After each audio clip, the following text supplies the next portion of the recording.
I Will Make You Proud by Where Does She Go?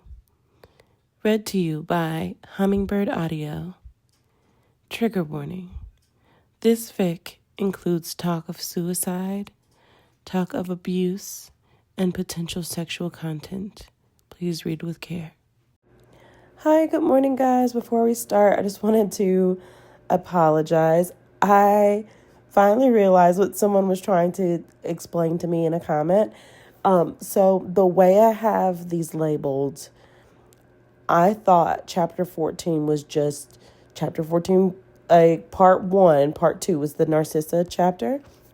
So all of these after chapter 14 are basically out of order. So this is technically chapter, let me see here, 21, but this is going to be labeled 20 because I did 14 in a part 1 and part 2. So all the chapters are there. It's just instead of Narcissa part 2 being 15, it is chapter 14 part 2.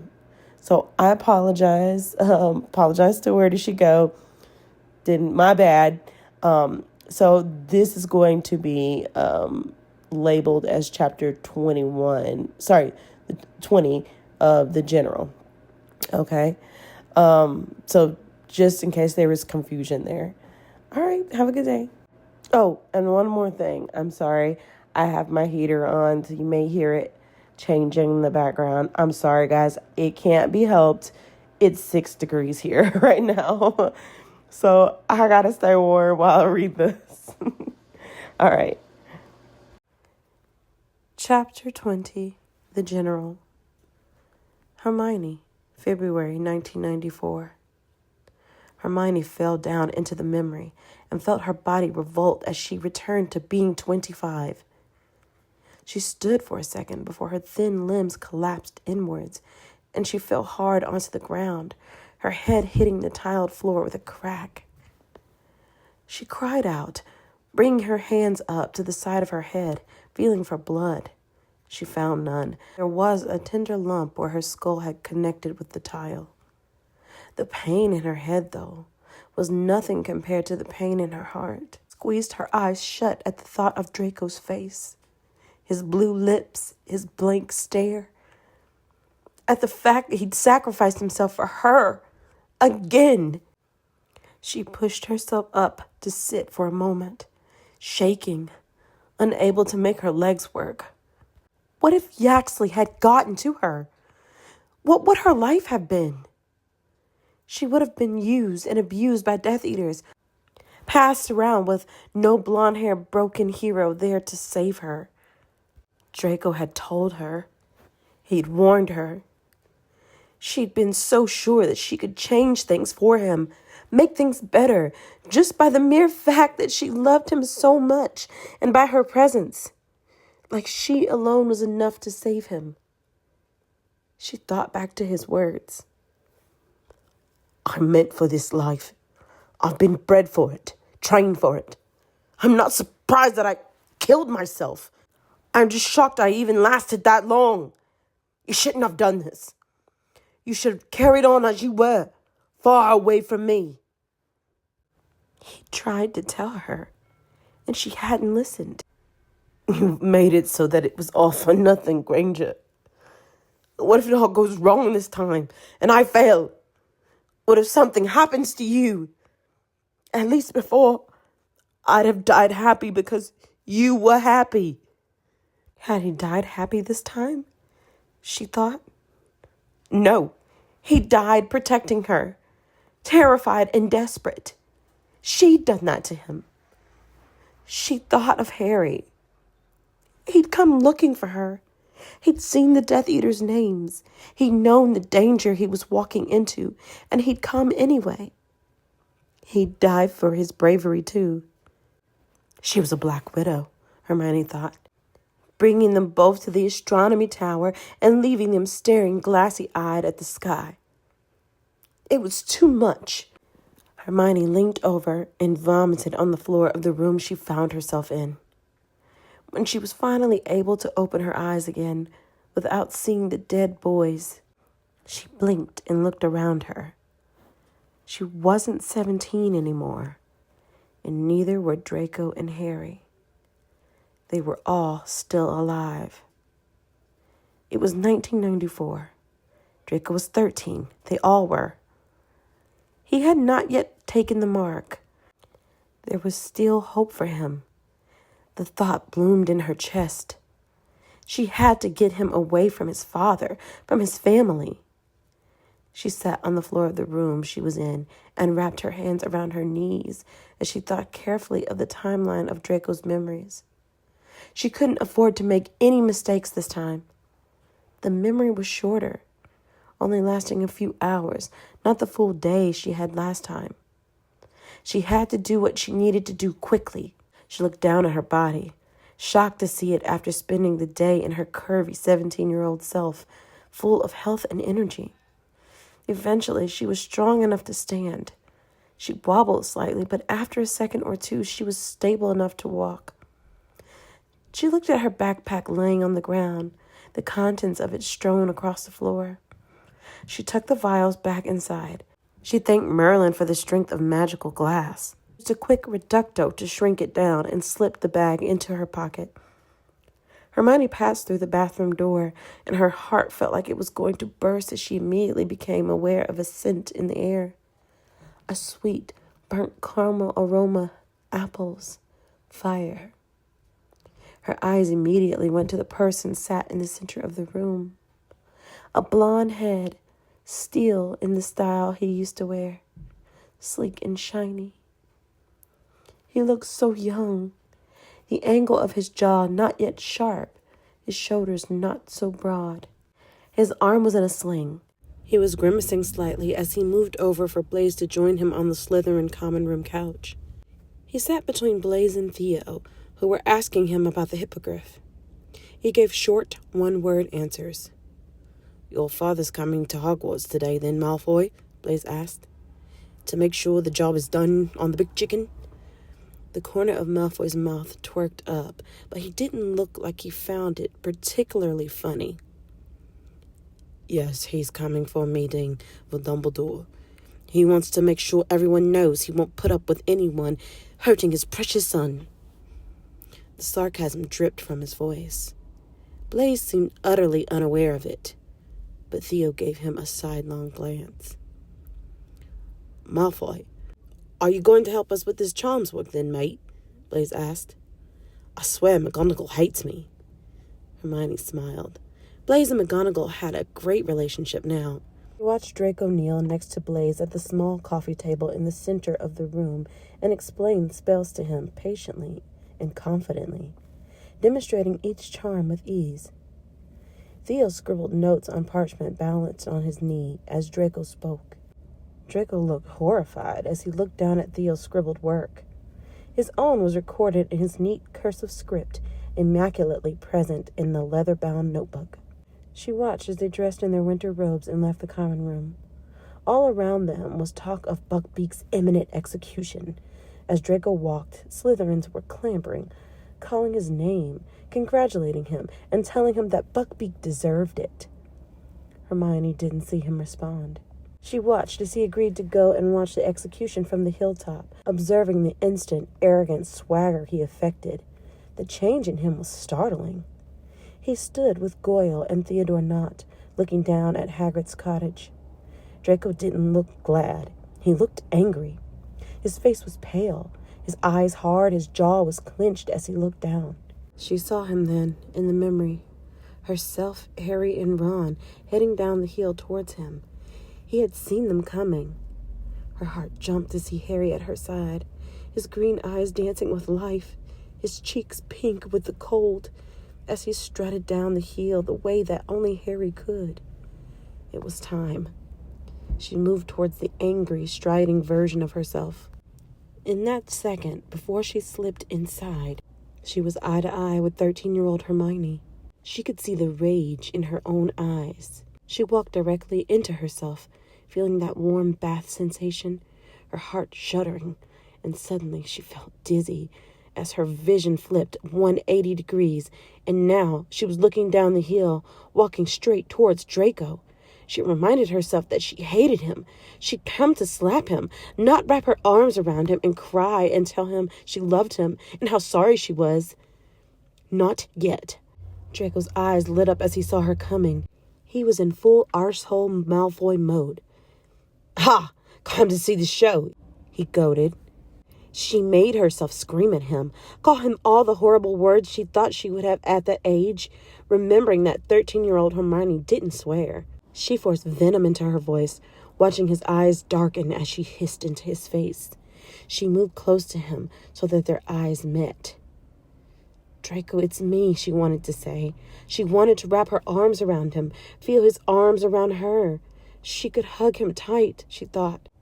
He didn't have any Sectum Sempra scars yet. She brought her wand out and pressed it under his chin, trying not to breathe in the scent of him, not to look at his lips, the color of his eyes, all the things she loved about him. Draco didn't fight back. He didn't do anything. He let her point her wand at him, and he just closed his eyes and waited. "Look at me, Draco," she silently wailed. "Meet my eyes." But he didn't.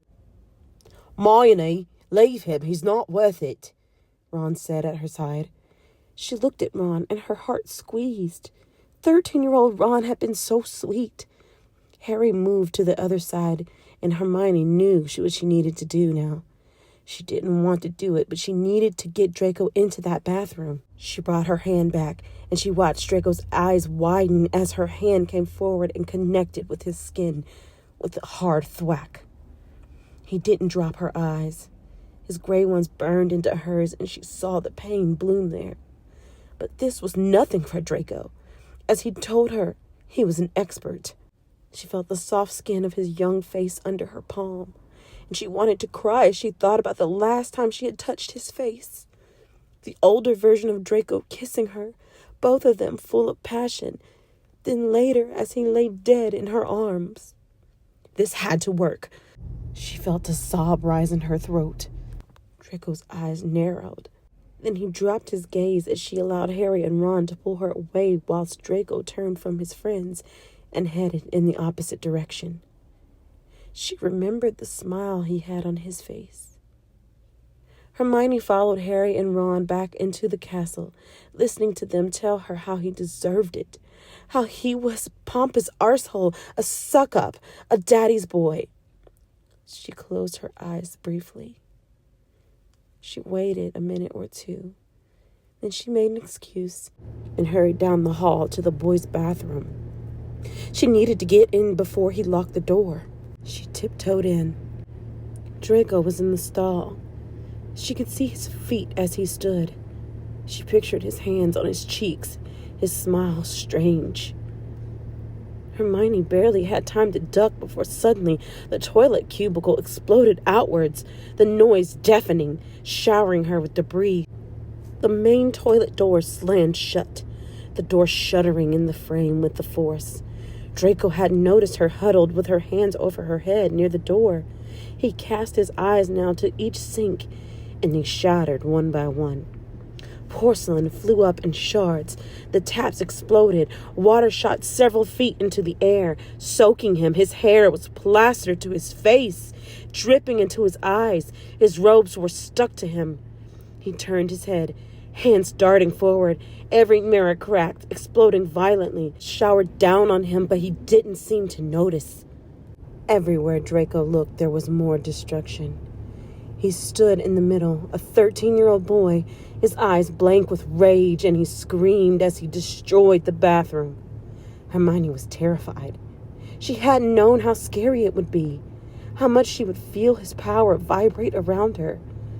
She sat shaking, praying it was almost over. She couldn't help crying out when the mirror shattered close to her head, sending more glass down onto her huddled form. Draco abruptly stopped. "Granger!" Hermione finally lifted her head from where she'd buried it in her knees. She felt glass and debris fall from her hair.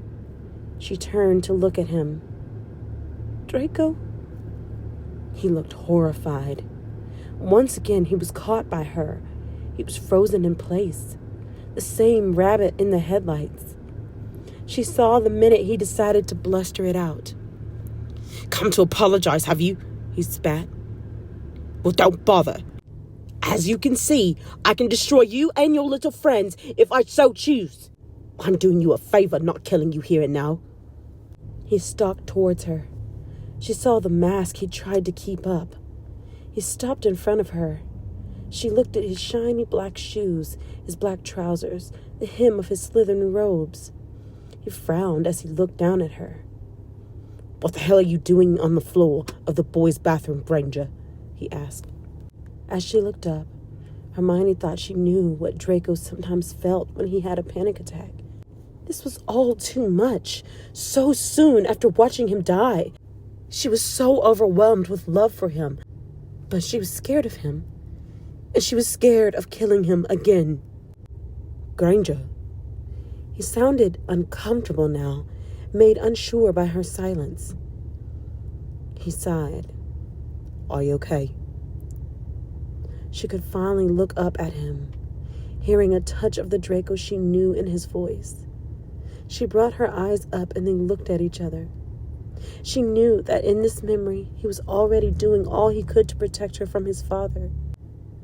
That he had a broken shoulder for the second time, that he had been crucioed recently by his father. She looked into his eyes and she willed him to drop his mask, to let her in. She didn't have much time. Draco, I need to talk to you. Draco? He frowned. Don't you mean Malfoy? Draco, can we please talk? He just stood, his hands by his side, and he looked around at the wrecked bathroom, his eyes seeming to only now take in the destruction. He looked back down at her, and he seemed to be battling with himself. But eventually, he shrugged and offered her his hand.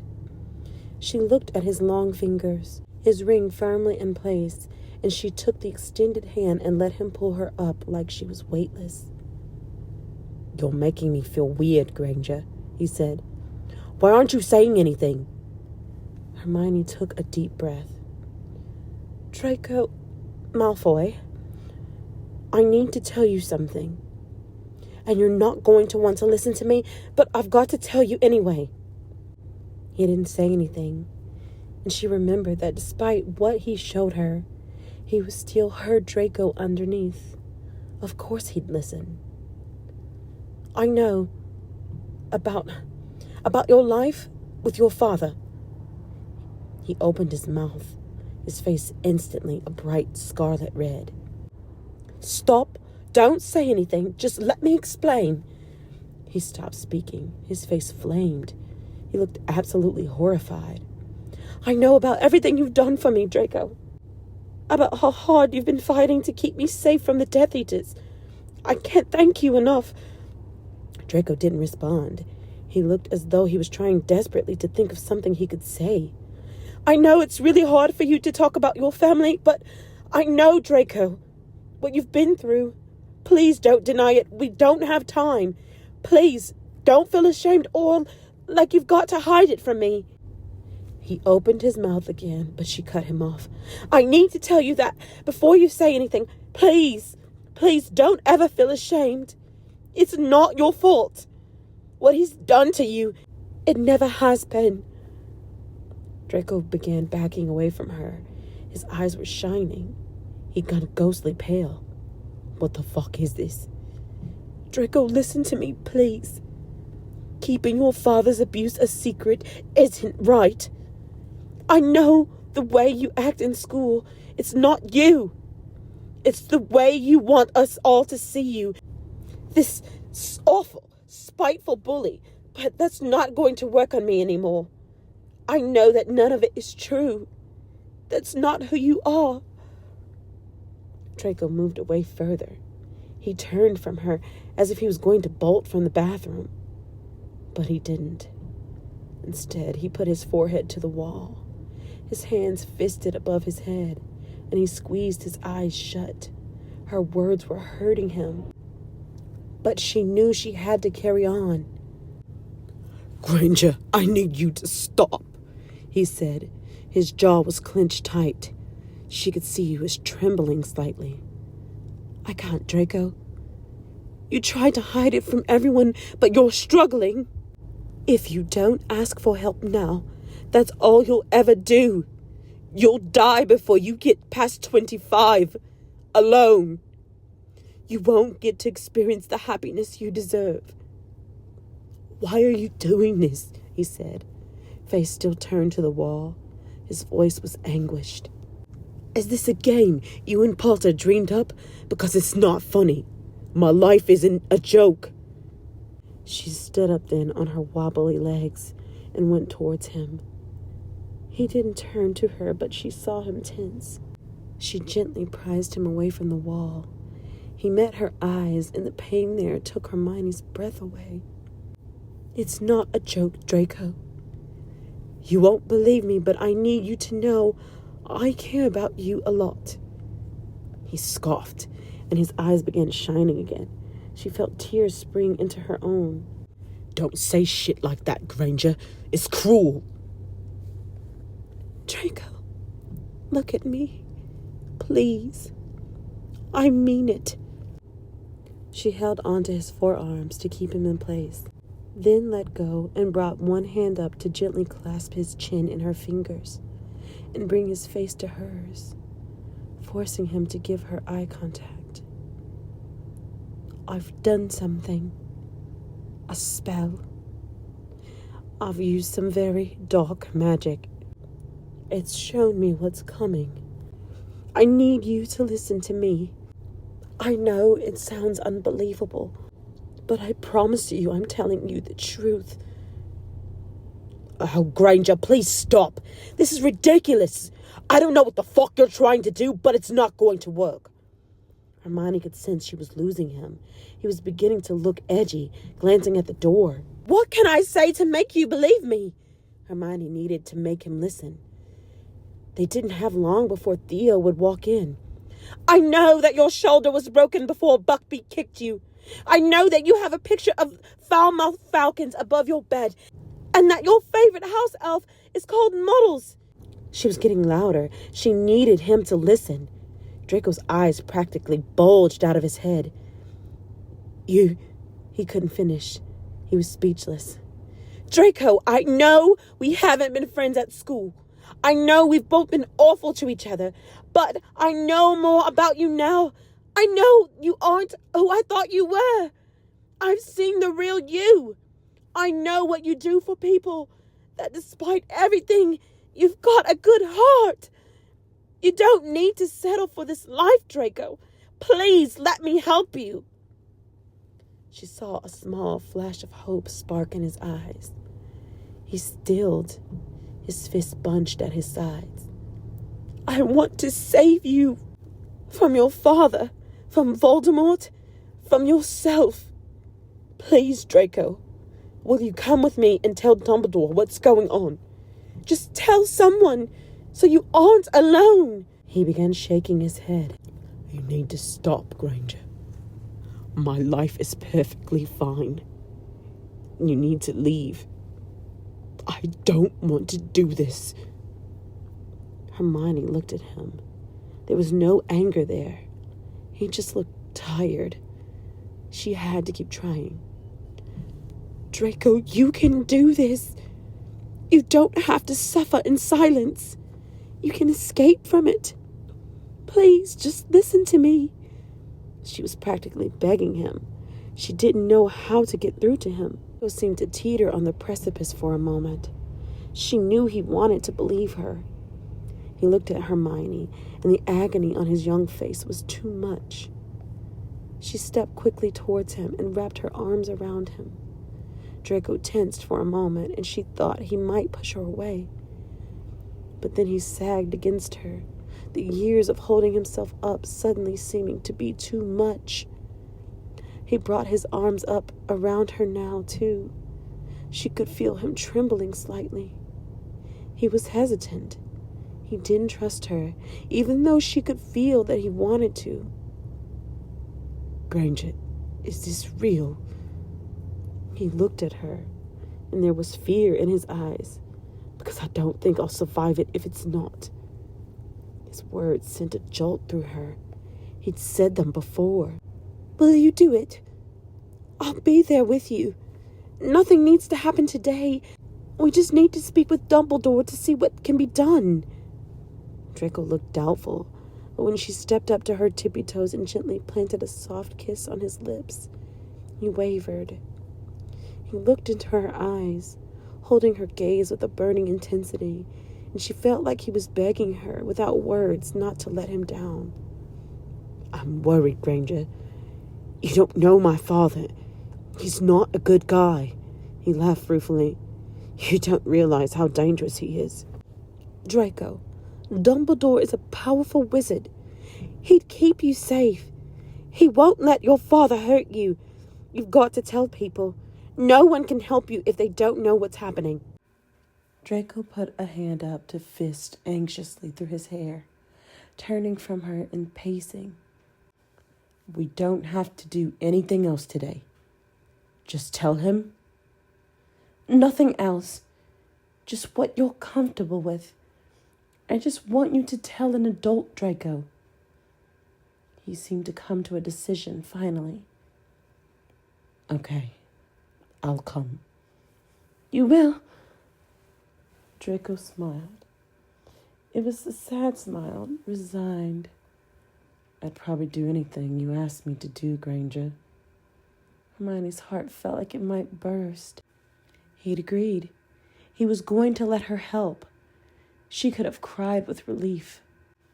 She left him then, to put the bathroom back together, almost bumping into Theodore Knott on her way back down the corridor. He noticed her as she passed, his blue eyes tracking her. She looked back at him, keeping her gaze neutral, wishing that she could tell Theo how grateful she was to him for being there for Draco. Hermione looked up at the big clock on the wall. She didn't have much time. She headed towards Dumbledore's office. She was going to wait, out of sight down the corridor for Draco while he spoke to his father. Then they were going to go in together and speak to Dumbledore. She watched as Lucius appeared from the office, half out of the door. He had his back to her, speaking to Dumbledore. Where was Draco? He was supposed to be here by now. She waited, heard Dumbledore's mumbled response, and looked down the corridor. Draco wasn't coming. Where was he? She watched as Lucius looked at his own watch, then stepped into the corridor. He was looking for Draco too. She was running out of time. She swore silently as Lucius left the place where he had spoken to Draco before. He looked furious as he marched down the opposite corridor and out of sight. Draco hadn't come. What had changed his mind? Was he too worried about his father? What should she do? Hermione didn't have much time. She knocked quickly on Dumbledore's office door. Come in. She entered, still looking around for Draco. Ah, Miss Granger. Come in. How can I help you? Hermione bit her lip. What was the best course of action? Should she tell Dumbledore without Draco? She had to. Dumbledore had the power to stop Draco getting the dark mark. Stop the abuse. She needed to tell him. I'm here to speak to you, Professor, about Draco Malfoy. She saw Dumbledore's eyes sharpen. Has he been giving you some trouble, Miss Granger? I heard there was an incident this morning. Oh, no, I'm not here about that. Very well. What is it? Hermione sat and took a deep breath. She told Dumbledore about Draco, about what she knew about him, the things that were happening at home, the things she knew about his future. Dumbledore didn't ask her how she knew, but his face became darker and more grave with each word she spoke. She saw how much her descriptions of Draco's suffering upset him. Does Mr. Malfoy know that you are here, Miss Granger? Yes, he does. He was supposed to be here, but he hasn't come. I don't know why, but Professor, I'm running out of time. I need to help him. What would you have me do, Miss Granger? But Hermione couldn't tell him. The time frame for the memory was ending. She felt herself begin to fade. Her mouth was moving, but no sound was coming out. She was leaving herself behind. She had no more control over what happened in 1994. Hermione realized she would have no idea if Dumbledore had listened to her, what he did with the information. She'd never know if Draco had ever turned up at his office. The memory was ending and the time was set. She prayed that Draco was alive, that her message to Dumbledore had gotten through, and he had taken some action to keep Draco from his dangerous household, from his terrible future. Hermione felt the opposite sensation as she was thrown from her 13-year-old body, like she was suddenly immersed in cold water. She felt the shock, like jumping into an ice bath, and then everything went black. June 2006. The first thing Hermione became aware of as she woke was a skull-crushing pain of her headache. A searing, agonizing pain that caused her to squeeze her eyes shut and drop to the floor. Her eyes rolled back into her head, her jaw clenched as she bit her tongue, her teeth cutting a sharp slice at the tip. Hermione lay on the floor and convulsed. Blood poured from her nose, spreading out around her. The seizure went on for several minutes. Hermione was partially aware of what was happening to her, but she was powerless to stop it. She waited for it to be over, eventually laying there, sobbing and twitching, the pain in her head agonizing as the last convulsion left her body. As her mind slowly came back to her, she realized that she was in a new timeline, one that had been altered by her actions. She was 25 again, living in a new reality. She just had to hope that she had done enough. Hermione? Was it Draco? Hermione, please answer me. No, it was female. She tried hard to open her eyes, but they felt swollen shut.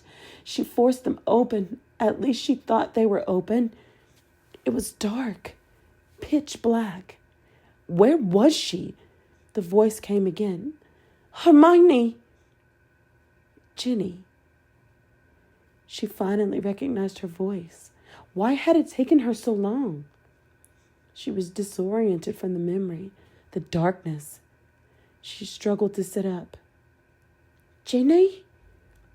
Oh, thank Merlin, you're okay, Ginny exclaimed. I couldn't get you to answer. You were having another seizure. Are you all right? Another seizure? Yes, I'm okay. What's going on? Where are we? Ginny didn't respond. There was a sudden silence. Hermione began trying to move around. She felt her way along the floor, feeling nothing but cold stone beneath her fingers. She moved her way up to the walls. More cold stone. She suddenly became aware of a pressure at her ankle. She touched it. There was a sharp sting of pain, broken skin, a cold ring of metal around her ankle. She was chained. Hermione felt herself begin to panic. Ginny, where are we? She heard Ginny's voice come out of the darkness. Hermione, you're scaring me. What do you mean, where are we? You know where we are. Hermione couldn't answer. What the hell had she gotten them into? Hermione, that seizure, it was bad. I'm worried.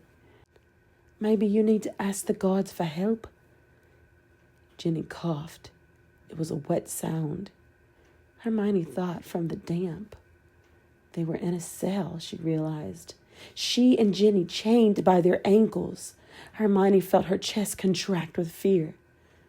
She wanted to ask Ginny more, but she could sense that her questions had scared her already. She was supposed to know where they were and why they were there. She couldn't speak. Her throat closed, and she felt herself begin to panic. How was she supposed to check on Draco if she was chained up in a cell? She became aware of the cold, of the dank smell of the cell, and Hermione felt hopelessness as she was struck by another terrifying thought. Her backpack! Draco's memories! Where were they? She felt tears begin to roll down her cheeks. She made another mistake. This wasn't right. Hermione suddenly had to cover her ears as an awful screeching sound filled the cell. She squeezed her eyes shut as a rectangle of light appeared in the darkness. The cell door opened.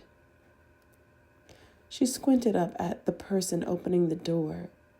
They were wearing black, steel-toe-capped boots, thick black trousers, and some sort of dragon skin armor, like a fighter would wear with a cape. They were tall with broad shoulders, muscular and powerful looking. She watched as the person strode into the cell, and she could see them clearly. "Blaise!" she exclaimed, and she moved towards him, feeling relief flood through her body. Hermione didn't feel the spell until it hit her in her chest. "Everte statum!" Blaise sent her flying back against the wall of the cell. She felt her ribs connect with the hard stone, her head crack against it, and her teeth clack together. She sat in a heap, trying to make sense of what was happening.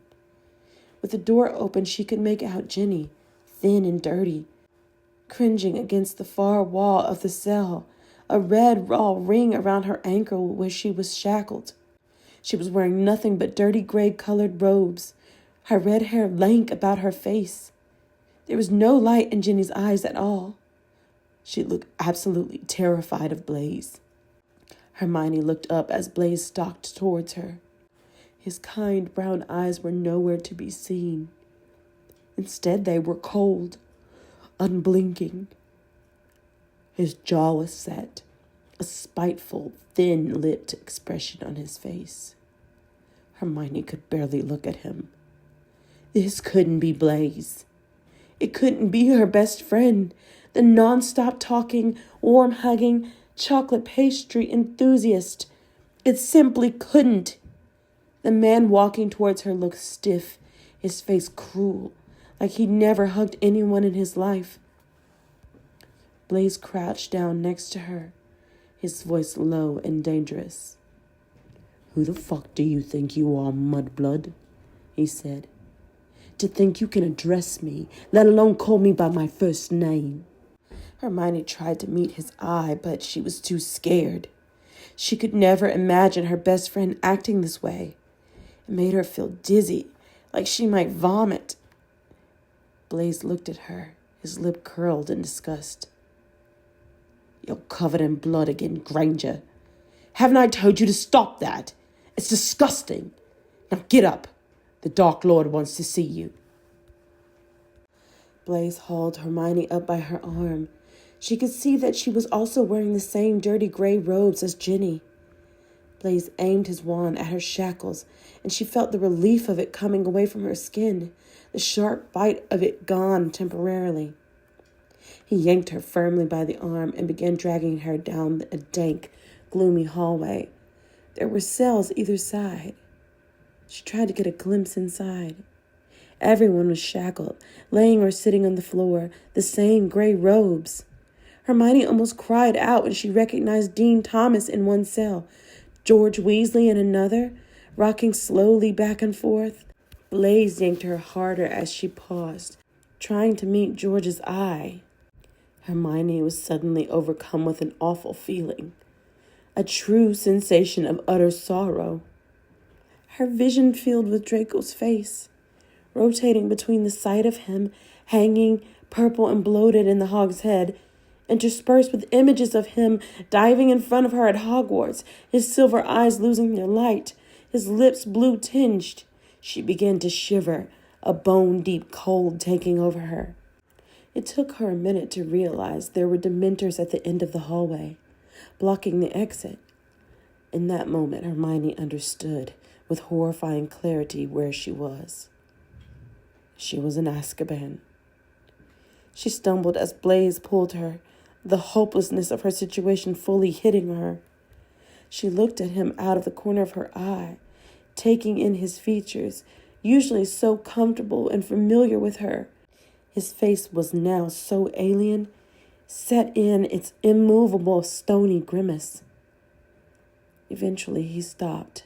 They were outside a heavy wooden door. Blaise knocked twice, a hard rap, and Hermione heard footsteps from within. The door was suddenly yanked forcefully open, and the person on the other side stepped out. Hermione felt herself sway. She tipped forward, causing Blaise to renew his hard grip on her arm and yank her upwards. "What the fuck are you doing, Mudblood?" he said viciously. "Where do you want her, Malfoy?" Hermione let her eyes travel slowly up Draco's face. He stood in front of her, wearing a matching expression of disgust to the one Blaise had had in the cell. "Why is she covered in blood, Zabini?" "I don't know. It was all over the floor as well. Not sure if she's doing it to herself, thinking that if she's dying or dead, then she can get out of here." Blaise let out a cruel laugh and pushed her towards Draco, letting her stumble. Neither man made an attempt to catch her. "No dying yet. The Dark Lord has questions for you," Draco drawled. He looked down his nose at her, the sneer she remembered so well from school marring his features. There was absolutely no sign in his eyes that to him she was anything other than a dirty, blood-covered prisoner. He didn't hold her eye, nor avoid it. He simply looked at her with mild disgust, his nose wrinkled as though she smelled. Looking at him made Hermione's heart hurt. She hadn't seen Draco at this age whilst he'd been alive. She had only seen him when she was asleep. And even through his disgusted expression, she could see how beautiful he was, that he was exactly as she'd seen him in her dreams. He was exceptionally tall and broad, his shoulders squared, hard ridges of muscle visible through the fighting leathers he wore over a long-sleeved black top, his cape falling down his back. His hair was longer than she'd seen it before, unstyled, thick, falling over his eyes. He was not as pale as she remembered. He looked like he spent a lot of time outside. It was a slightly golden shade, his eyes looking more of an unnatural silver against the olive of his skin. She looked at his lips, full and pink, rather than the bloodless white they had been when she'd last seen him at this age during his autopsy. She thought about how those lips had kissed her, worshipped her. He had loved her, spent his childhood protecting her, and now he looked through her. Hermione thought back to the way he had ignored her during their failed attempt in the first memory. Could he be doing that? Was he pretending? Even through her fear, Hermione's heart stuttered at the beauty of him. She inhaled the familiar scent, so unmistakably Draco that she felt her throat closing. Tears threatened at the corner of her eyes. She wanted to reach out to him so badly. Draco did not seem to be feeling the same way about her. The look of disdain on his face clear. He looked at her like she were vermin, like he didn't want to stand too close to her. "I'll take it from here, Zabini," he said. Blaise nodded and apparated away with a crack, leaving Hermione alone with Draco. Draco let his eyes drift over her again. Hermione looked back at him, willing him to say something, to even give an indication that he knew her, but he simply flicked his wand at her, and suddenly she was encased in shackles again, this time on her wrist and ankles.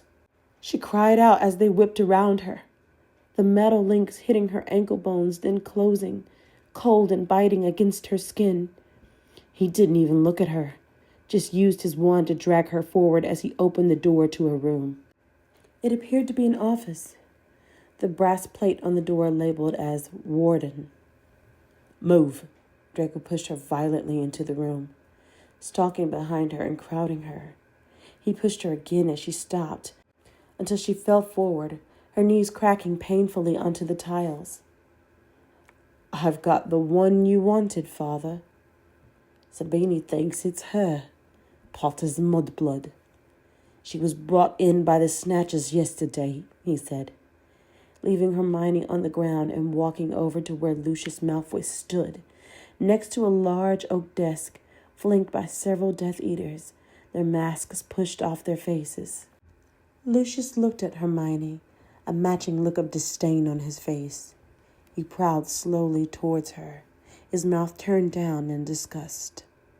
Hermione met his eyes, and a jolt ran through her, a physical reaction as she looked into the clear silver of Lucius's irises, so much like Draco's, but much, much colder. Hermione felt herself wither under his gaze. "Gods, what are they doing to them here?" he asked, to nobody in particular, it seemed. "She looks like she'll be dead before we can even do the extraction.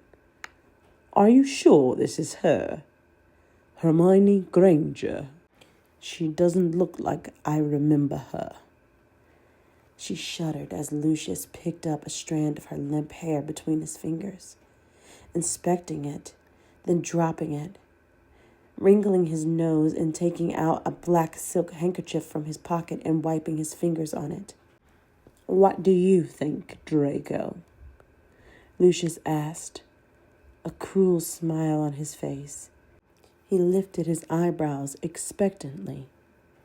Hermione followed Draco as he walked across the room towards her. He moved like a cat, graceful, fluid. He looked her up and down, his eyes snagging on her hair for a moment before sliding away. "I've got no idea," he replied. "She looks familiar, but it's been years. It's hard to tell with all the blood." Draco waved his hand at her face. Hermione wondered why Draco wasn't telling his father that it was her.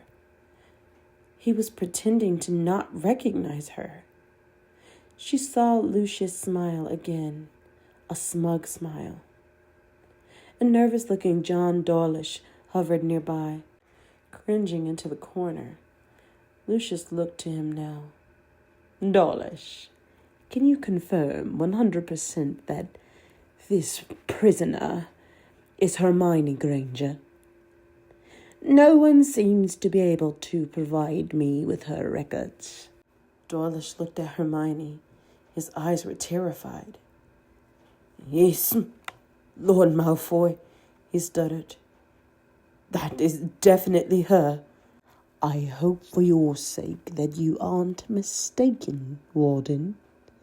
If I find out that anyone has lied to me, there will be consequences." Lucius looked pointedly at Draco, who moved from his position next to the door to come and stand close behind Dawlish. She saw the utter terror cross Dawlish's face as he watched his approach. He closed his eyes as Draco stood behind him and leaned into his ear. "You know what happens when people disappoint us, Dawlish," he hissed. She watched as Dawlish's knees appeared to fail him. He dropped and had to catch himself. Draco leaned in closer, bringing a hand up to stroke one fingertip down Dawlish's face, trailing down to travel horizontally across his neck, mimicking a beheading motion. Hermione watched Dawlish's face screw up in fear. A dark stain appeared as Hermione watched, spreading across the front of Dawlish's trousers. He had urinated himself, she realized. "Please, Mr. Malfoy," he begged. "It's her. I promise I wouldn't lie to you." Draco looked up at her from his position behind Dawlish. His eyes met hers, and he smiled, a cruel light dancing there. Hermione felt her own knees weaken. Lucius flicked his hand dismissively at Dawlish. "Leave us." Dawlish practically ran to the door, tripping over his feet in haste to leave the room. She watched as the corners of Lucius's mouth curled up, his eyes glinting with satisfaction as he smiled at her, and it made her stomach instantly turn to liquid. "Finally," he breathed. "I've been looking for you, mudblood." "Draco, I want her kept alive until we are ready for her. The other ingredients are being prepared, so it should be only a matter of days. This is of the utmost importance, so I will entrust her to you.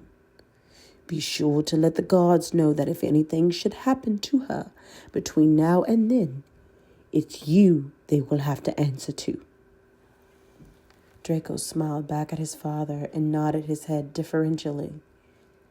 "Of course, father.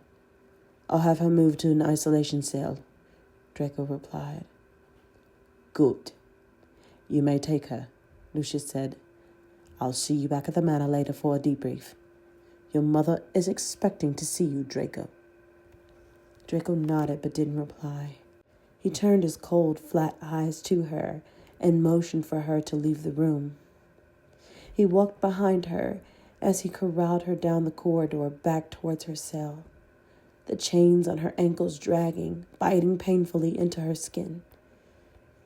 She was aware of the closeness of him, of the fact that they were alone.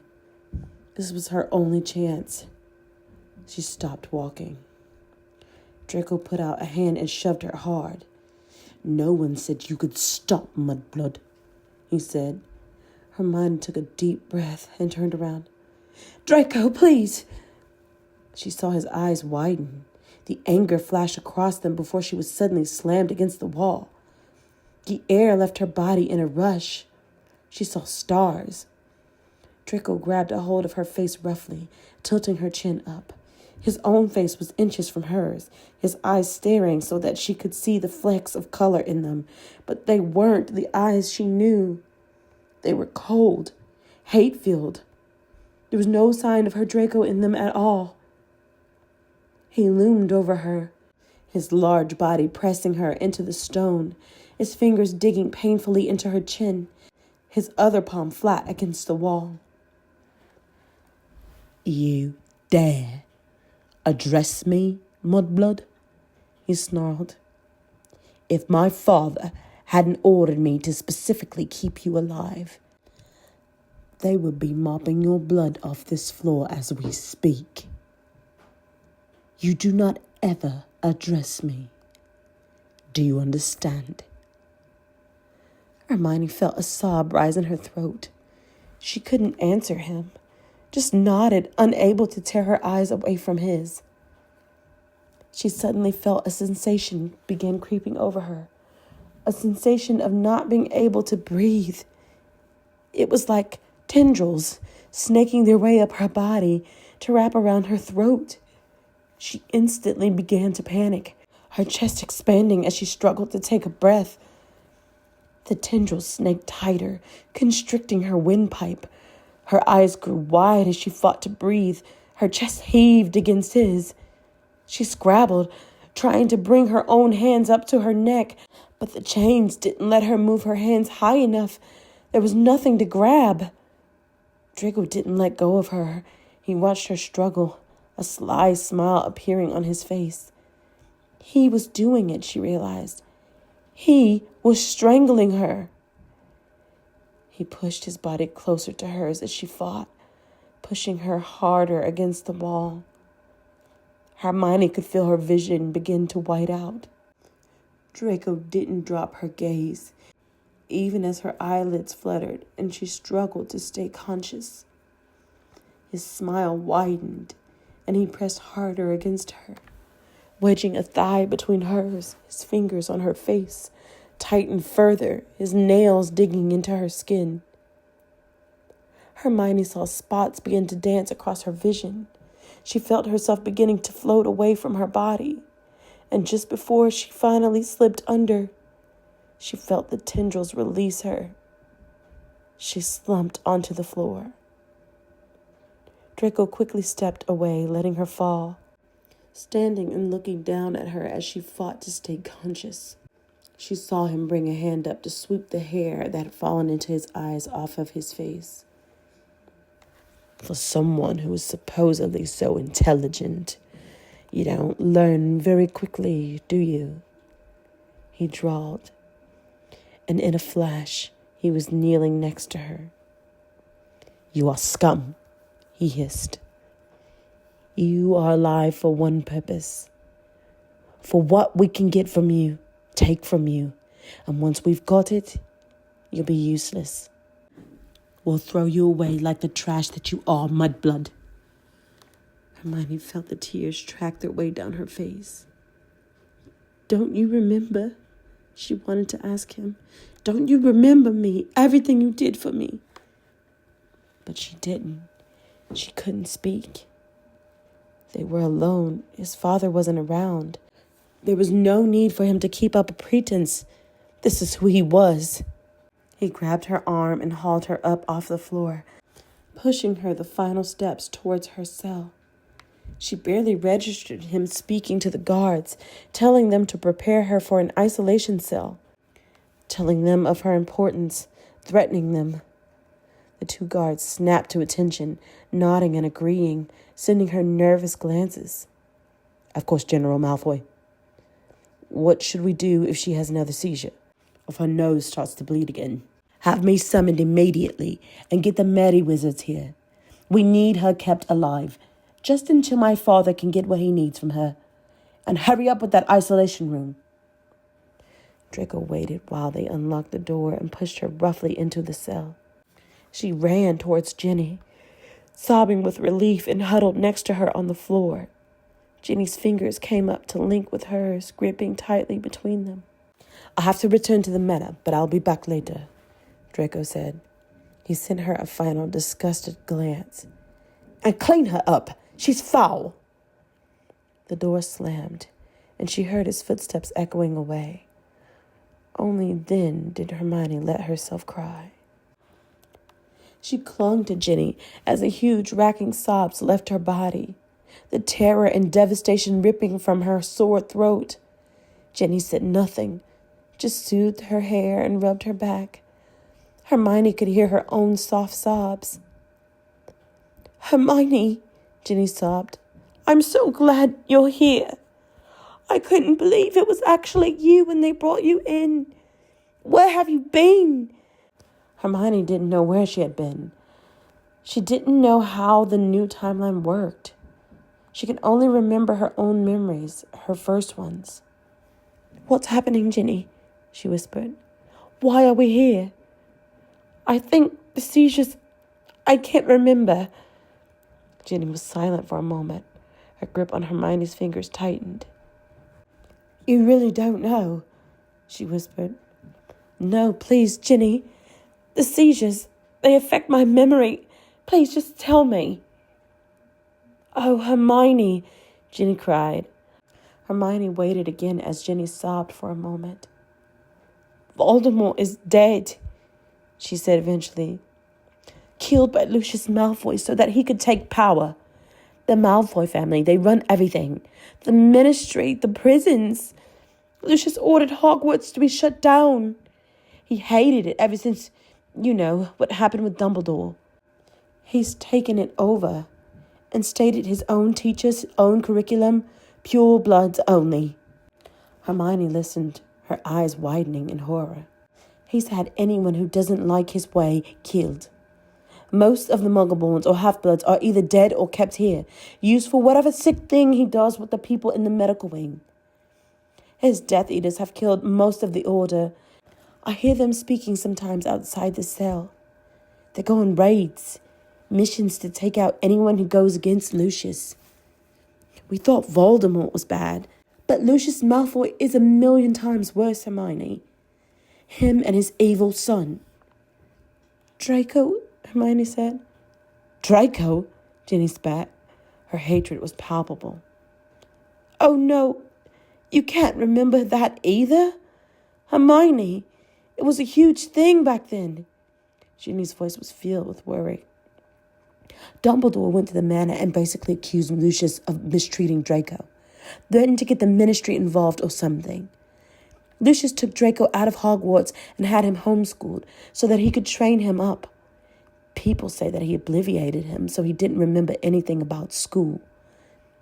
He didn't recognize any of us. He's basically just his father-trained security dog. Dumbledore tried for years to get Lucius, but he was protected by Voldemort. Dumbledore was the first one to go when Malfoy took power. Hermione felt the horror of what Ginny was saying steal over her. She was the one who had done this. Again. Draco was acting like he didn't recognize her because he didn't. He had no idea who she was. She felt her stomach contract, and she was sure she'd have vomited if there was anything in her stomach. Ginny, where is everyone? Harry? Ron, your family? Ron's dead, Ginny said, her voice flat. Harry captured, taken somewhere with some of the other stronger prisoners. I don't know where. Oh, no. Oh, Ginny. Hermione couldn't believe what Ginny was telling her. I don't know about my parents. We were taken during a raid. We were trying to enter Hogwarts, to take back control of it. Snape was leading the attack. He was killed, and we were brought here, me and George, a few weeks ago. I don't know about anyone else. Ginny's voice broke. It's been so awful, Hermione. We've been looking for you. You and Harry. You really don't know where you've been? No, Hermione answered. She couldn't say anything else. She couldn't explain to Ginny that this was all her fault. What are they doing in the medical wing? She asked eventually. I don't know exactly, Ginny said. It's some sort of procedure. They take part of your magic from you, use it to make a stone. They're very valuable. Lucius has been dealing in them for years, apparently, on the black market. It's part of how they made the Malfoy millions. Hermione's heart stopped. Essentiaspis Magicae? Yes, I think that's what they're called, Ginny replied. He's been taking witches and wizards for years, making stones and selling them. The bastard. What happens to the people he uses to make them? Hermione asked, a cold fear stealing over her. No idea. I don't think they're brought back here. Hermione couldn't speak. Her mind raced. Was Lucius planning to use her to make a stone? She thought about what Cassilia had said, about how valuable her stone would be. Was that what he wanted all these years? Could you use the same person to make two stones? What would happen to her if he did? Hermione felt any hope she had fade. She had kept Draco alive, but left him wide open to his father's clutches. His father had him brainwashed. He didn't know her, let alone know that he loved her. She had no idea where the memory vials were, or if they still even existed. Her notebooks, the cufflink. She was going to die, possibly even at Draco's hand. And he'd never know that they had loved each other, that he had died for her once, that he sacrificed so much for her, and she for him. Hermione thought back to what Ginny had told her, of the chaos she had unleashed by her simple action, one she had done simply to help Draco. Every time she had tried to help him, she had made things worse, and now she was going to pay for it. She and Ginny sat then, their heads on each other's shoulders, fingers linked until the guards opened the door.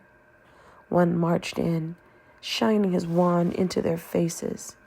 He was short with greasy-looking black hair and a pinched, nasty-looking face. Which one of you is Granger? Hermione struggled to her feet. Get here. The commander wants to clean you up. You're going to isolation. No. Hermione turned, tried to run back to Ginny, but she tripped as the shackles caught on her feet. She fell, reaching towards Ginny as Ginny scrambled towards her. Get back, the guard shouted, shooting a hex at Ginny, who shrieked and scooted back into the corner. The guard stormed forward and grabbed Hermione by her hair, twisting his fingers, pulling it tight. He turned and marched her out of the cell. Jenny, I'm sorry, Hermione screamed as he dragged her, earning her a punch to her stomach. She bent over in agony, feeling all the air leave her at once. The guard marched her down to the corridor, back past the Dementors.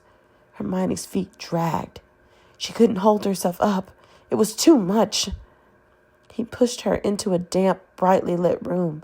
The walls were tilted, a dirty gray porcelain, the gout brown with age, the tiled floor filthy with blood, dirt, and hair.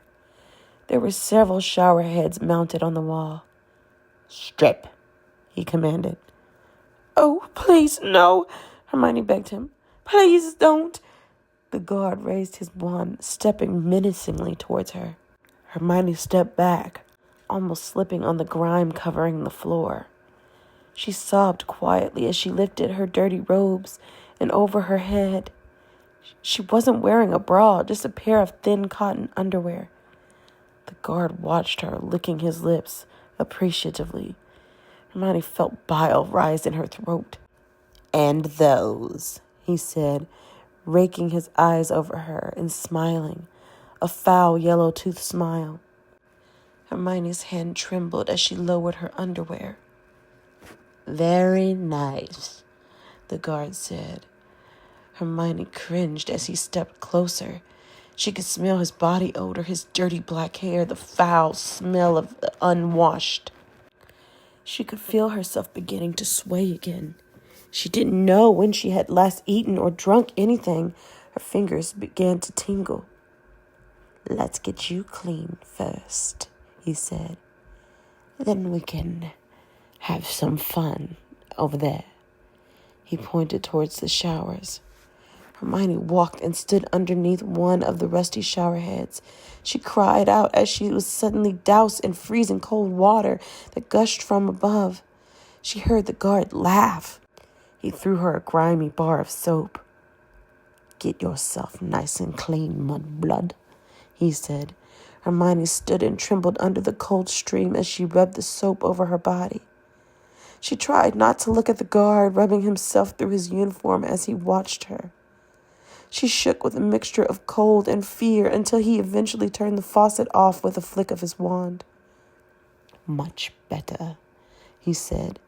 Hermione stayed as she was, trying to cover herself with her hands as the guard approached. "Let's see what makes you special," he grunted, still rubbing himself. Hermione cringed back against the wall. "Please," she croaked out. She was terrified. She felt herself begin to float again, like she had when Draco had choked her against the wall. The black spots appeared. Her legs turned to jelly. She was going to faint.